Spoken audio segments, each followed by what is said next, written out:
오늘 우리에게 주신 하나님의 말씀은 로마서 8장 18절에서 25절 말씀입니다. 생각하건대 현재의 고난은 장차 우리에게 나타날 영광과 비교할 수 없도다. 피조물이 고대하는 바는 하나님의 아들들이 나타나는 것이니 피조물이 허무한 데 굴복하는 것은 자기 뜻이 아니요 오직 굴복하게 하시는 이로 말미암음이라. 그 바라는 것은 피조물도 썩어짐의 종로를 탄 데서 해방되어 하나님의 자녀들의 영광의 자유에 이르는 것이니라. 피조물이 다 이제까지 함께 탄식하며 함께 고통을 겪고 있는 것을 우리가 아느니라. 그뿐 아니라 또한 우리 곧 성령의 처음 익은 열매를 받은 우리까지도 속으로 탄식하여 양자될 것 곧 우리 몸의 속량을 기다리느니라. 우리가 소망으로 구원을 얻었음에 보이는 소망이 소망이 아니니 보는 것을 누가 바라려. 만일 우리가 보지 못하는 것을 바라면 참음으로 기다릴지니라. 오늘 고난의 영광인데 인류 역사상 가장 아름다운 음악 작품을 남긴 사람이 있어요. 그가 몸으로 감당해냈던 가장 고통스러운 고난이 10살 되기 전에 부모님이 세상을 떠나고 결혼한 지 13년 만에 아내가 죽게 됩니다. 다시 결혼해서 20명의 자녀를 낳는데 10명이 어려서 죽게 됩니다. 사람이 죽음을 경험하면 굉장히 성숙하게 됩니다. 그런데 다른 쪽으로 가면 깊은 상처 속에 들어가게 됩니다. 아픔 속에 들어가게 되고 설상가상 이 사람의 눈이 어두워지고 뇌출혈로 반신불수까지 됩니다. 그러나 끝까지 포기하지 않고 작품을 쓰기 시작합니다. 쉽지 않죠. 눈은 어둡죠. 자녀들은 다 죽고 몸은 말을 듣지 않고 이 사람이 누토교 신자로서 음악 작곡가인데 가장 뛰어나다고 하는 요한 세바스찬 바하는 들어보셨어요? 에? 바하라는 사람 들어보셨어요? 그가 이런 배경을 가지고 작품을 만들었는데 항상 마지막에는 악보 끝에는 오직 하나님의 영광만을 위하여 그렇게 적어놨다는 거예요. 어쩌면 그의 수많은 고난이 그의 수많은 아픔이 오늘 이런 기가 막힌 작품을 만들어내게 하셨다는 겁니다. 사실은 이 사도 바울이 이 고난 얘기를 계속해서 지난주도 하고 오늘도 고난 얘기를 하는데 이 바울이 당하는 영광을 위한 현재의 고난은 사람을 통해서 오는 관계의 고난. 이미 우리는 고린도서 11장에 지난주에 한번 쭉 정리를 해보았습니다. 사역을 통해서 오는 정신적인 고난이 바울에게 있었고 환경을 통해서 오는 환경적인 고난도 바울에게 있었습니다. 자신의 질병으로 인한 육체적인 고난도 바울에게 있었습니다. 우리가 놓치지 않아야 될 거 한 가지 있어요. 열심히 주의 일하고 또는 목회자로 선교사로 살아가는데 질병이 있죠. 질병이. 그런데 우리가 쉽게 손가락질하면 안 되는 게 치유하지 않고 그대로 놔두고 있습니다. 바울 사도도 역시 질병이 있었는데 그 엄청난 사역의 열매와 역사 속에 교만하지 않도록 나의 약할 그때가 곧 강함이니라. 오히려 그때마다 주님을 의지하고 주님을 바라볼 수 있도록 하게 하는 그런 고난이었다는 거예요. 얼마나 놀라운지. 여러분들 저 보면 건강해요? 건강하지 않아요? 건강해요. 사람들이 나이 구분을 못해요. 저를 보면. 그래서 가끔가다 뭐 흰머리 하나 보여가지고 뽑아버리면 다시 또 나더라고. 그런데 저 오래전부터 혈압약을 먹고 있어요. 아침에 한 움큼씩 먹어요, 약을. 그래서 제가 이 약을 먹으면서 건강하다는 말을 잘 안 합니다. 겸손해졌어요. 약을 먹으면서. 내 생명도 하나님의 절대 주권에 있구나. 저는 처음에 수용을 못했어요. 저처럼 이렇게 운동을 많이 하는 사람이 약을 이렇게 한꺼번에 먹는다는 게 이해할 수가 없다. 도대체 이게 뭐냐? 그런데 어느 날 강대상을 잡고 설교를 해야 될 때가 있었어요. 큰일 났다. 내가 암에 걸렸구나 생각하고, 못 견뎌서 생각하고 진찰을 받았더니 항진증이에요. 와, 그래서 약을 또 먹었어요. 또 이제 약을 안 먹어도 될 정도인데 이때 증세가 있어요. 그런데 어느 권사님이 어떤 증세가 와서 수술하러 간다는 거예요. 그래서 제가 딴소리 하지 말고 피검사부터 하라고, 수술 절대 하지 말라고 봤더니 항진증이었어요. 왜냐하면 증상이 저하고 비슷해서 만약에 그때 수술했으면 큰일 날 뻔했어요. 또 한 사람을 그렇게 해서 살리는구나. 그렇지만 그때마다 더욱더 주님을 의지할 수 있도록 육체의 고난은 그렇게 역할을 해주더라는 거죠. 자기 동족 유대인을 통한 사역의 고난, 사역할 때마다 유대인들이 쫓아와서 끊임없이 도전하고 괴롭게 하고 힘들게 하는 이런 고난이 바울에게 있었습니다. 그런데 그 바울이 그 고난에 묶이지 않았던 중요한 이유가 하나 있어요. 그리스도 안에서 내가 정죄함이 없다는 확신 속에 있습니다. 우리가 너무나 잘 아는 대로 죄와 사망의 법에서 내가 자유하고 내가 생명의 자유가 내 안에 있다는 사실을 그가 가지고 있었기 때문에. 자, 이거는 누구와의 관계가 튼튼할 때, 하나님과의 관계, 주님과의 나의 관계가 깊어질 때에 내가 고난에 묶이지 않게 된다. 할렐루야. 그러니까 결국 내가 수많은 고난을 당해도, 내가 수많은 수고를 해도 누구와의 관계가 튼튼하면, 하나님의 관계가 튼튼하면 어떤 고난도 감당할 수 있는 힘이 생기게 되는 거예요. 아까 어머니 얘기를 했던 이유는 우리 이 땅의 모든 어머니들은 자녀들을 위해서 수고할 준비가 되어 있어요. 왜? 사랑하기 때문에. 왜? 자녀들이 내 마음속에 있기 때문에. 아마도 그런 경험들 많이 있을 거예요. 자녀들이 아팠을 때 차라리 내가 아프고 말지, 이 자녀들이 그 고통 속에 있을 때. 혹시 여러분들 컹컹하는 기침소리 자녀들이 하는 거 들어보셨어요? 아이들 키울 때 그거 들어보셨죠? 많은데 이게 막 그 엄마의 심장이 막 무너지지 않아요? 이때? 이런 마음이 없는 엄마들 다 회개하고 지금 어떻게 그런 마음이 있었다고 빨리 얘기를 해야지. 아마 다 있었을 거예요. 왜? 그 자녀를 사랑하니까. 내가 주님을 사랑하고 주님을 통해서 얻은 게 있기 때문에 내가 그 고난에 묶이지 않고 담대하게 갈 수 있는 힘이 바울에게 있었다는 거예요. 그리고 나서 성령의 법을 쫓아 행하는 영적 자유가 내 안에 있는 거예요. 바울 안에.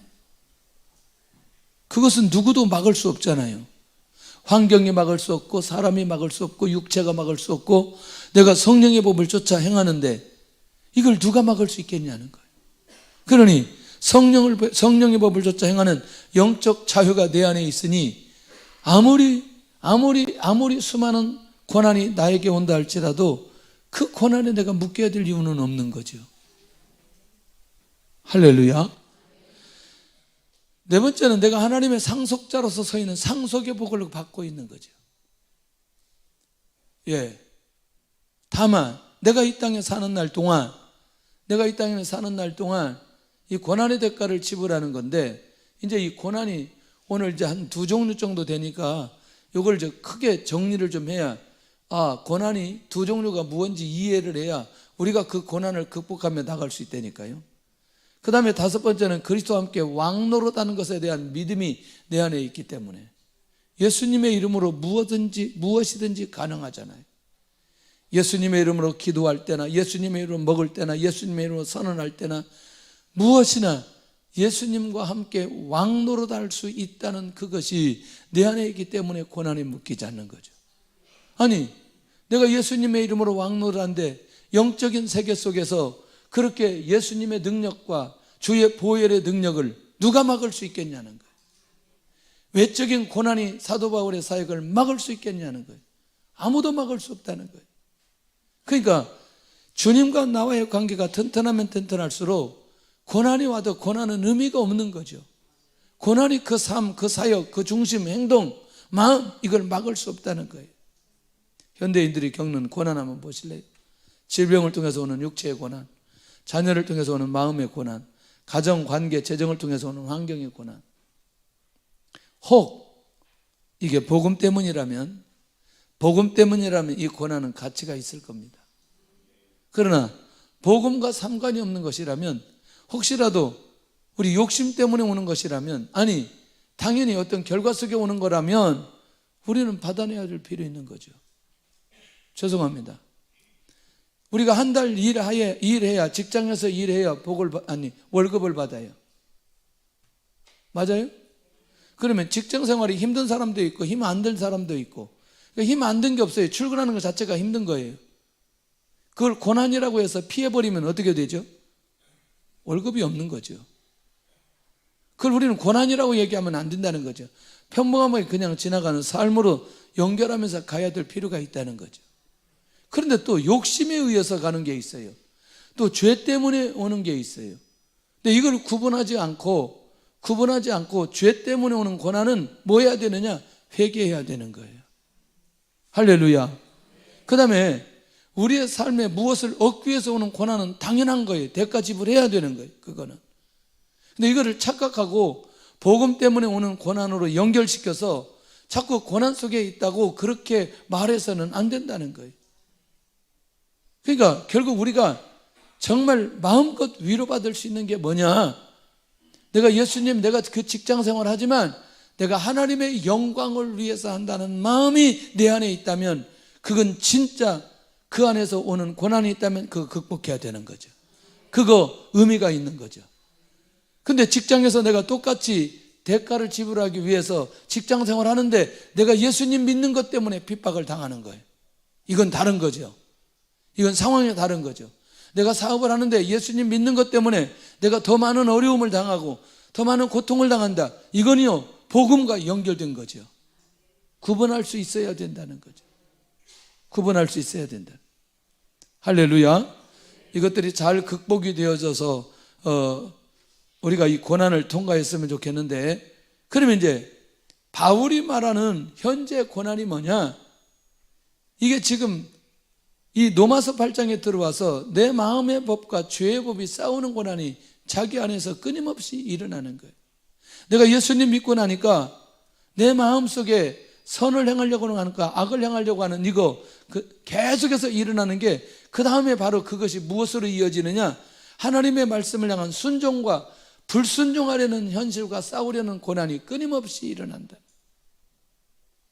오늘 예배드리러 오는데 아무런 어려움 없이 예배드리러 온 분들이 있으실 거예요. 내가 주일은 하나님 앞에 예배를 드려야 되니까 아예 스케줄도 없고 스케줄 잡지도 않고 오늘 예배를 드려야 된다. 근데 오늘 예배를 드리러 오는데 많은 싸움을 하고 온 분들도 있을 거예요. 어디 약속이 있는데 어디 가야 되는데 또 무슨 일이 있는데 계속해서 이런 싸움을 하는 거예요. 싸움하다가 오늘 여기 올 수도 있어요. 그런 분 계시잖아요. 없어요? 할렐루야. 네. 여러분들, 우리가 이런 주일 하나 지키기 위해서 이제 또 보니까 여름에 또 이제 막 휴가철 있고 그런데 뭐 어디 휴가철에 가서 예배 드리면 되지, 예배가 제대로 돼요? 그러다가 또 타협하는 거죠. 아, 뭐 이제는 유튜브로 예배 드리면 되지. 정말 할렐루야. 이걸 끊어버리고 싶은데 내가 정말 아픈 분들 때문에 끊지도 못하고. 그런데 그렇게 해서 이제 우리 안에서 현실과 계속해서 싸우는 거죠.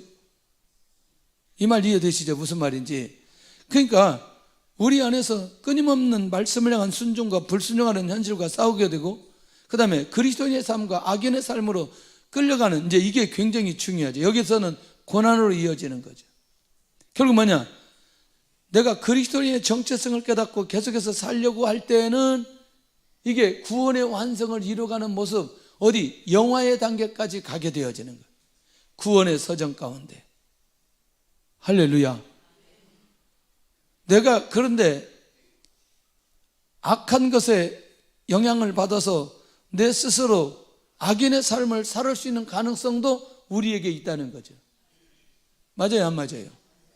그런데 내가 하나님의 거룩함을 이루기 위해서 영화, 성화 이런 단계까지 갈 수 있는 길도 우리에게 주어졌다는 거죠. 그런데 이런 싸움이 주님 앞에 갈 때까지 우리 끊임없이 있게 되어진다는 거예요. 맞아요, 안 맞아요? 금요일 날 목욕탕을 가려고 하는데 여기 소방서 이제 4단지에서 가가지고 소방서에서 우측을 딱 차를 틀었어요.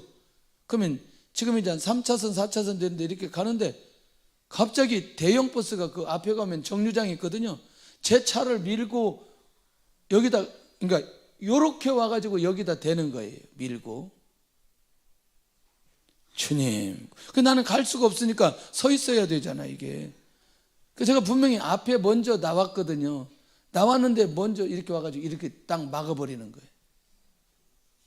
저는 이 상식선에서 안 될 때 이제 이 불이 나기 시작하거든요. 가만히 있어요. 가만히 기다렸다가 목욕탕에 가서 회개를 했어요. 왜 회개를 했느냐?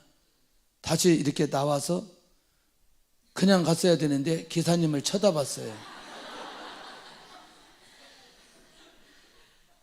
저는 그 짧은 순간에 제 안에서 싸움이 일어난 거죠. 내가 분노는 안 했지만 내가 저 기사가 어떤 분이 얼굴을 쳐다봤어요. 근데 연세가 좀 있으시더라고. 그래서 좀 마음이 정리되고 갔지만 목욕탕 가기 전에 그걸 왜 쳐다보고 그렇게 갔는지, 제가 구원을 받았고 계속해서 변화 중에 있지만 이런 싸움들이 올 때 제 안에서 이런 싸움들이 일어나게 되더라는 거예요. 할렐루야. 이해되나요? 무슨 말인지? 예. 혹시 여러분들 오늘 묵상하셨어요? 사도 바울이 데살로니가 교회에 특별히 권면을 하면서 무엇을 제하도록 음란에 관한 얘기를 하고 있는 거죠. 음란이 좋은 거예요, 나쁜 거예요? 뭘 나쁜 거예요? 좋은 거지. 음란 행위를 했을 때 나쁜 거지, 음란 자체는 막 얼마나 기가 막힌 거예요. 그런데 왜 우리가 그렇게 가지 않으려고 하죠? 에? 왜 음란의 행위까지 가지 않으려고 하느냐고요. 그것이 뭐라고 정했기 때문에? 죄라고 정했기 때문에. 내가 그리스도인이기 때문에 그렇게 가지 않으려고 노력하는 거 아니냐는 거예요. 자, 일단 바울 안에는 이런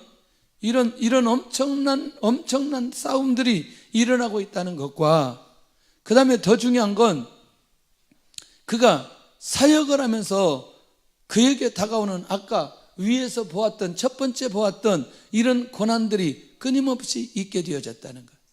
이 말 지금 구분되나요? 내가 사역 속에서 오는 고난과 내 자신이 거룩의 완성을 위해서 오는 고난과 구분될 수 있죠. 지금 구분될 수 있죠. 그러니까 내가 사도 바울처럼 사도적 삶을 살지 않으면 그런 고난은 온다, 안 온다? 안 온다. 그런데 아까 역시 내가 구원받았고 내가 온전한 그리스도인이 되려고 하면 고난이 더 온다, 덜 온다? 더 온다. 이 두 가지 고난이 끊임없이 우리 안에 찾아오고 있다는 걸 기억해야 된다는 거죠. 그런데 오늘 본문에 보면은 그 고난이 반드시 영광의 자리로 갈 수 있는 지름길이라는 걸 가르쳐 주고 있어요.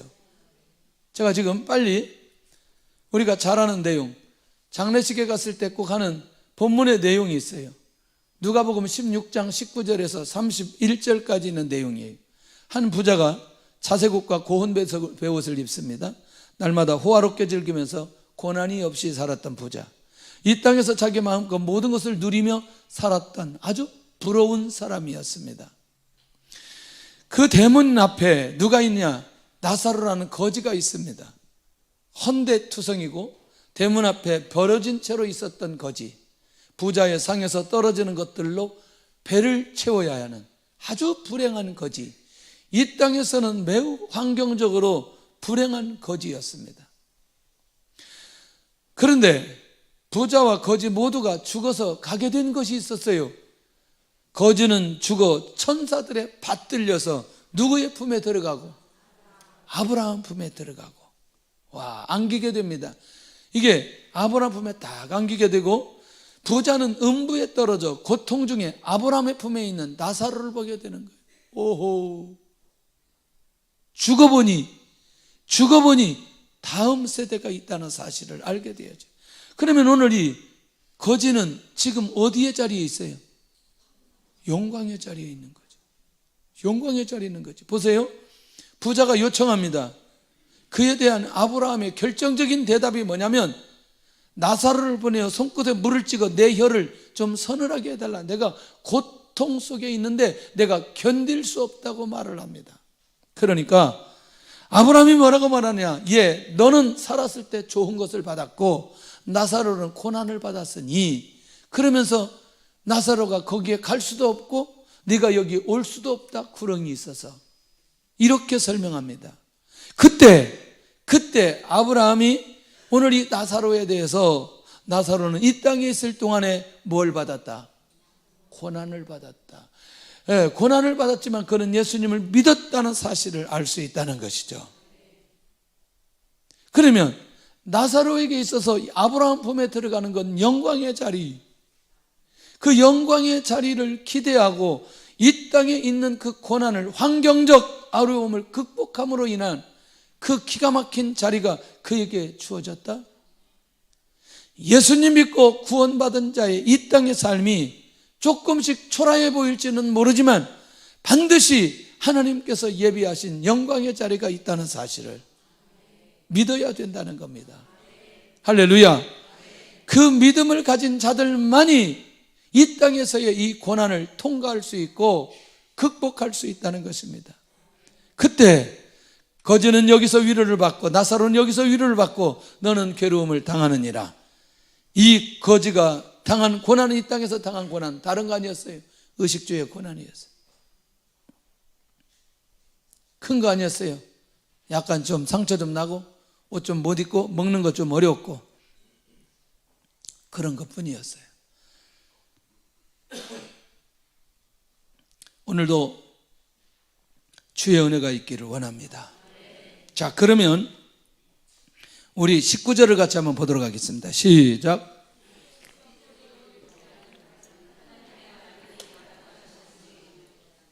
아니, 왜 이렇게 조용하게 얘기해요? 19절 시작.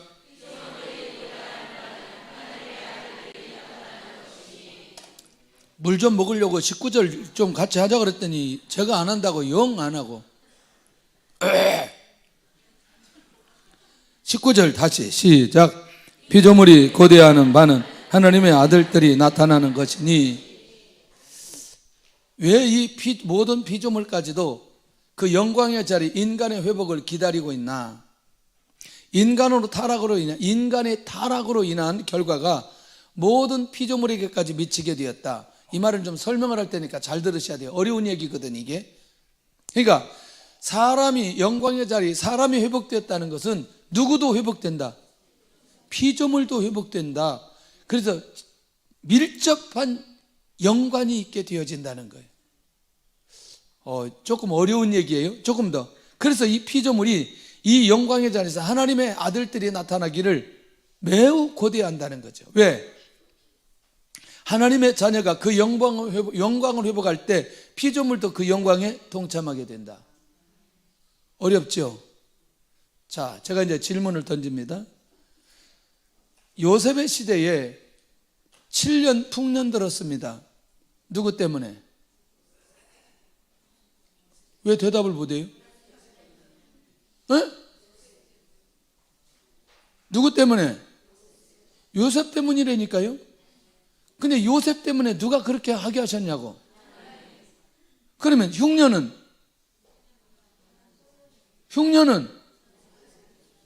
아니, 하나님이 하신 걸 전제하고 흉년은 요셉 때문에. 호호이, 이 말이 이해가 되어야 된다니까요. 설명해 드릴까요? 자, 흉년이 들어야 야곱의 아들들이 쌀을 사러 와요.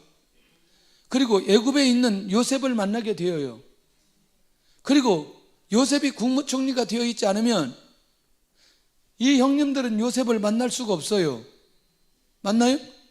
그리고 야곱의 가문이 애굽으로 이주해야 아브라함에게 약속한 민족을 이루는, 그리고 400년 동안 객이 된다는 약속의 언약이 이루어질 수 있는 거예요. 그런데 그 한 현장에 누가 서 있는 거예요? 지금 요셉이 서 있는 거예요. 그리고 요셉은 하나님의 통치를 애굽 전역에, 세계 모든 나라에 보여주는 거예요. 그러니까 요셉을 위해서 풍년이 일어나고 흉년이 일어나게 된다는 거죠. 그러면 그 나머지 것들이 피조물 아니에요? 이해되나요? 예. 그러면 여러분들, 아하방 때에 이스라엘 민족의 가뭄이 얼마나 되었어요? 3년 6개월. 그러면 3년 6개월 동안 가뭄이 있을 때 풀이라는 풀이 날 수 있었겠는지?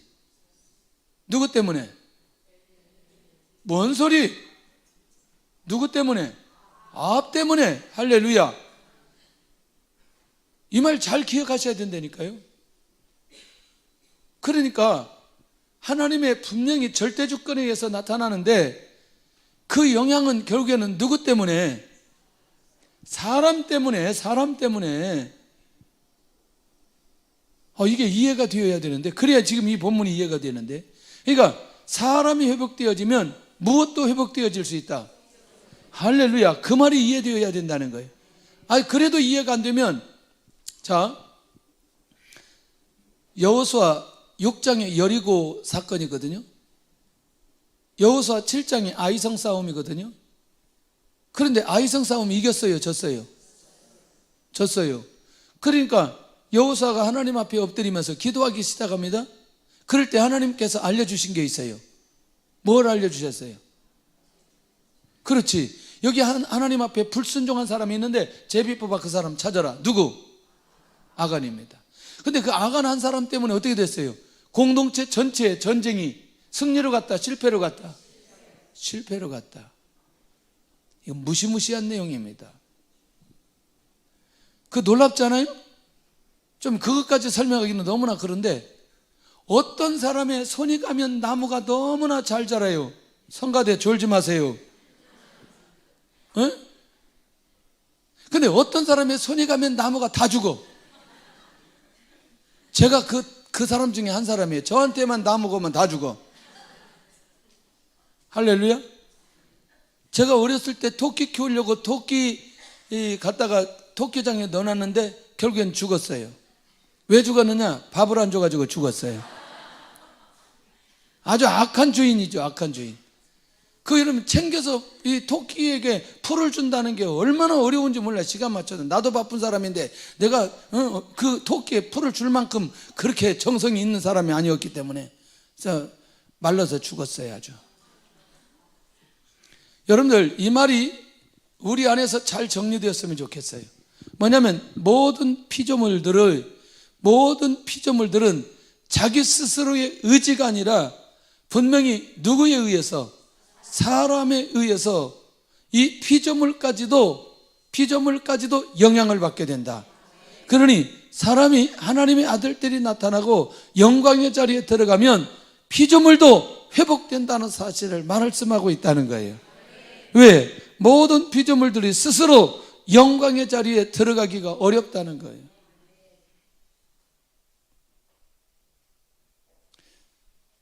이래도 설명이 안 되는데.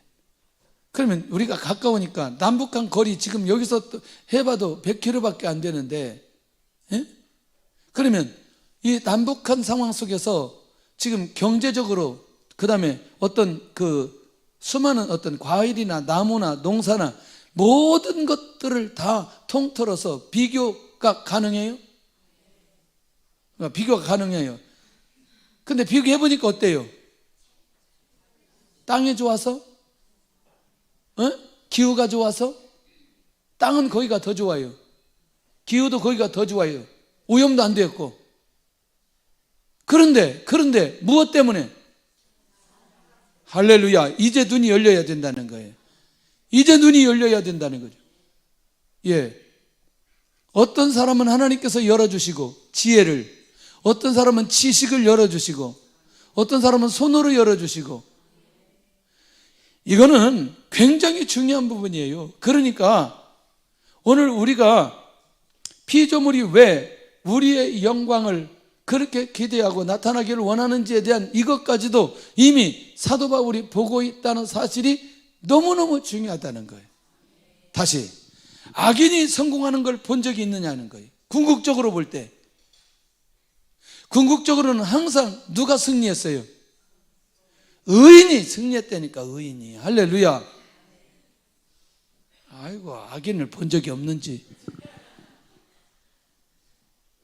그러니 이 피조물이 이것을 고대하는 이유를 이제 알았다는 거예요. 다시 더 우리가 이렇게 영광의 자리, 고난을 통과하고 하나님의 거룩함을 회복하고 그리고 고난을 이기는 사람들이 회복되어지면 그 주변 전체가 변화되기 시작해요. 그 가정이 변화되기 시작하고, 할렐루야, 그 지역이 변화되기 시작하고, 할렐루야, 그 나라가 변화되기 시작하고, 모든 초점이 어디에 있느냐? 그 사람에게 있다는 거예요. 나에게 있다는 거예요. 나에게. 반드시 사람의 회복이 먼저 일어나야 피조물의 회복이 일어나게 된다는 거예요. 이 원리를 놓치지 않으면 좋겠다는 거예요. 아니, 왜 내 주변에는 이렇게 악한 사람들만 많을까? 그 사람이 악해서 그렇습니다. 왜 내 주변에 이렇게 좋은 사람이 많을까? 그 사람이 좋아서 그렇습니다. 왜 내 주변에 이렇게 기도하는 사람이 많을까? 그 사람이 기도해서 그러는 거예요. 아니, 내 주변에 이렇게 사기꾼이 많을까? 내 안에 사기꾼의 기질이 있어서 그러는 거예요. 에? 아, 내 안에 나를 힘들게 하는 사람이 많을까? 내가 힘들게 해서 그러는 거예요. 원리는 어디에서 찾아야 되느냐? 나에게서 찾아야 되는 거야, 나에게서. 이거 무시무시한 겁니다, 이게.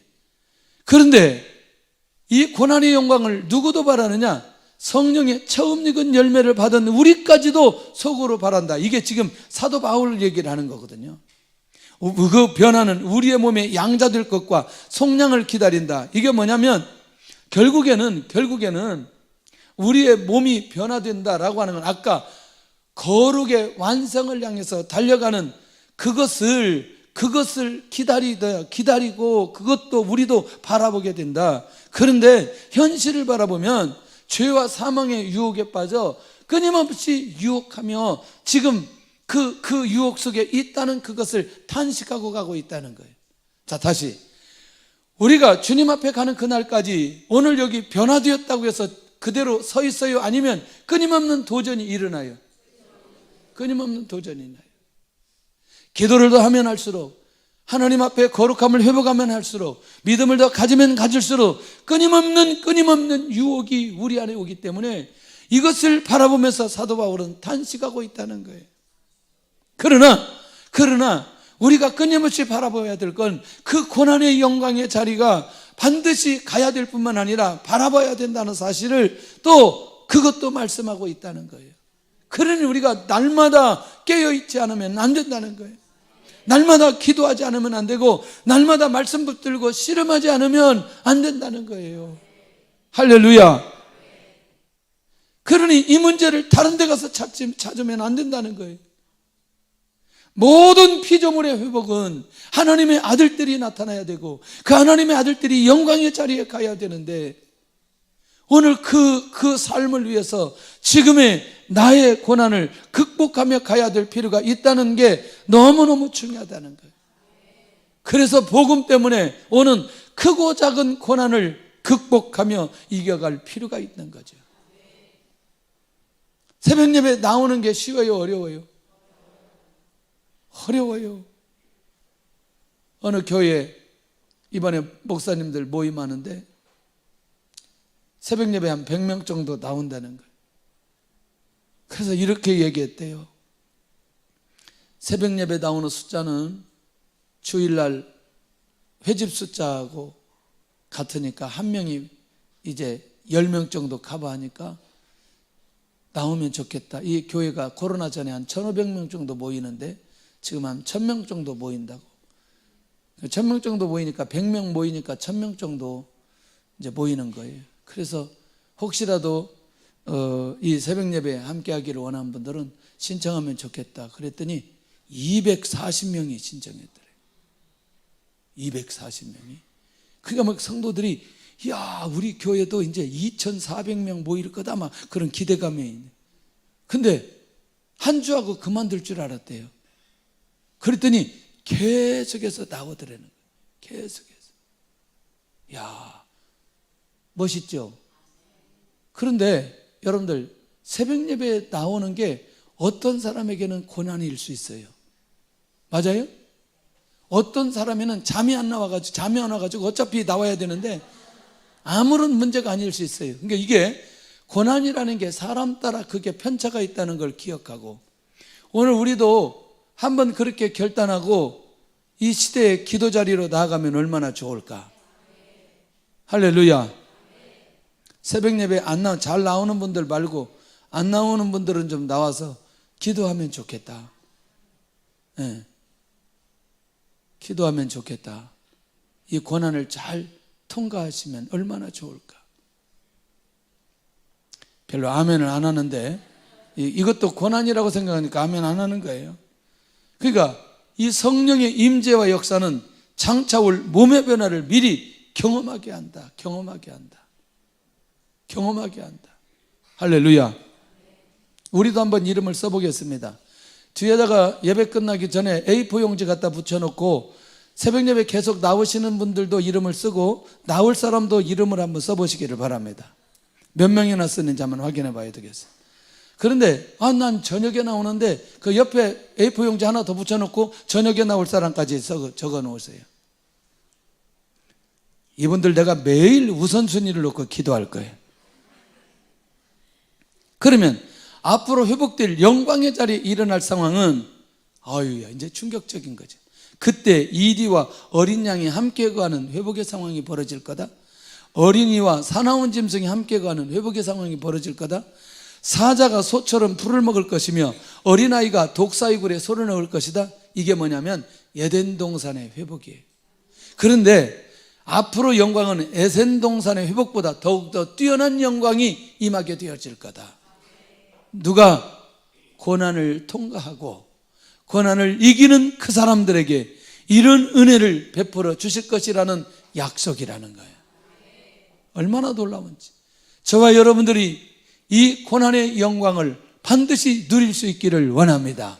그렇다면 누가 이 영광의 자리를 차지할 것이며 그러기 위해서는 지금 어떻게 해야 될 것이냐. 첫째가 뭐냐면 눈에 보이지 않는 소망을 바라보고 기대해야 된다. 여러분들 이 영광의 자리가 우리 눈에 직접 보여요? 보이지 않아요? 보이지 않아요. 이 모든 변화는 눈에 보이는 것이 아니고 보이지 않는 것들이기 때문에 어때요? 나의 구원이 눈으로 보여요? 보이지 않아요? 보이지 않는 거예요. 보이지 않는 믿음으로 구원을 얻었기 때문에 보이지 않는 것을 소망을 바라보고 기대해야 된다. 할렐루야.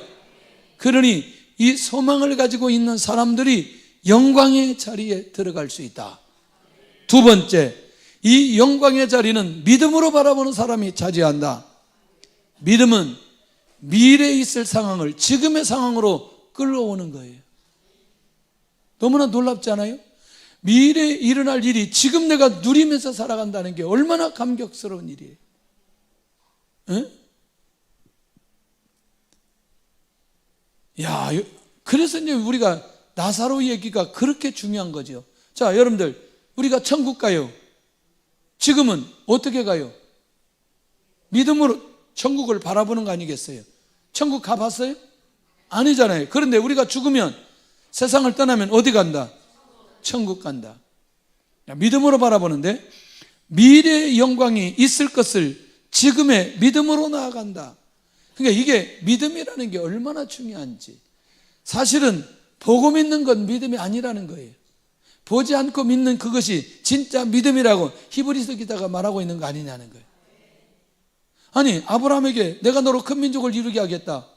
그래서 이삭 잡아 드려라. 이삭 잡아 드리는 거예요. 왜? 큰 민족을 이삭을 통해서 이룰 것이라는 믿음이 아브라함에게 있는 거죠. 그러니까 이런 거죠. 다시 아들을 주시든지 아니면 이 번제단에 태워서 내가 이 아들을 잡았다 할지라도 죽은 자 가운데서 살아낼 것이라고 하는 믿음이 아브라함에게 있기 때문에 아브라함이 그 아들을 잡아서 하나님 앞에 믿음으로 드릴 수 있었다는 거예요. 그걸 믿음이라고 얘기한다는 거예요. 그걸. 할렐루야. 그러니 믿음이 우리 안에 있도록, 우리 안에 식어지지 않도록 깨어 있어야 될 필요 있다는 거예요. 주의 은혜가 있기를 원합니다. 세 번째는 하나님의 약속의 말씀을 붙들어야 된다는 거예요. 이 모든 것들은 계시로 이루어졌어요. 말씀으로 이루어졌어요. 우리의 사건으로 주어진 게 아니고 지금은 이 계시로 이루어졌어요. 바울이 말하는 것도 전부 다 말씀으로 계시로 우리에게 알려준 거예요. 그러니까 그 약속의 말씀이 내 안에서 붙들고 있으면 결국에는 우리도 그 영광의 자리에 갈 수 있는 놀라운 역사. 그래서 하나님의 말씀을 믿고 붙든 사람만이 이 자리에, 영광의 자리에 들어갈 수 있다는 게 얼마나 귀한 일인지. 할렐루야. 주의 은혜가 있기를 원합니다. 그래서 문득문득 그런 생각을 해요. 나를 위해서는 어떤 상급이 예비되었을까? 근데 너무나 부족해요. 이렇게 지금까지 살아왔는데 제가 부족하다는 건 좀 더 하나님 앞에 충성해야 된다는 부분, 조금 더 고난을 더 통과해야 된다는 이런 부분, 이런 아쉬운 부분이 굉장히 많이 있어요. 주님 앞에 가는 그날까지 더 깨어 있어야 되구나. 왜? 무엇에 대한 확신이 있으니? 영광에 대한 확신, 상급에 대한 확신, 천국에 대한 확신, 영화에 대한 이런 확신이 제 안에 있기 때문에 그걸 생각해 볼 수 있는 거죠. 마지막은 뭐냐면 이 약속의 말씀을 붙들고 흔들리지 않는 사람이에요. 흔들리지 않는 사람. 환경이나 생각이나 지식이나 사람이나 재정이나 아픔이나 어떤 것에도 흔들리지 않는 사람, 그 사람이 그 영광의 자리를 위해서 준비하는 사람 아니겠나. 이미 주신 약속의 말씀을 변함없이 믿는 자에게 주어진 하나님의 은혜는 바로 그를 영광의 자리로 인도해 주실 것입니다. 나는 지금 고난의 환경 속에 있는가? 이 고난 이후에 영광이 있음을 믿는가? 나는 그 영광의 자리를 기대하는가? 그 영광을 위해서 지금 당하는 고난을 기꺼이 받아내고 있는가? 영광의 자리에 들어가는 우리 모든 성도들이 되시기를 예수님의 이름으로 축원합니다. 우리 찬양하면서